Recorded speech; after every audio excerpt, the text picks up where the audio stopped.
ਪਸੀਨਾ ਪੈ ਰਿਹਾ ਮੇਰਾ ਨਹਾਉਣ ਦਾ ਮਨ ਕਰੇ ਕਰਤਾ ਮੈਂ ਨਹਾ ਲਵਾਂ ਹੁਣ ਦੇਖੋ ਗੱਡੀ ਖੜੀ ਹੋ Enemies ਉੱਥੇ ahead! ਲੈਫਟ ਲੈ ਡ੍ਰੌਪ ਹੈ ਇਹ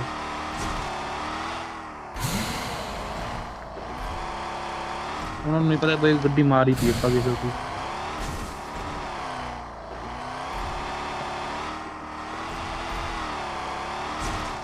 यार क्या चला रहा है अपनी तो गड्डी दी बांह से नहीं करती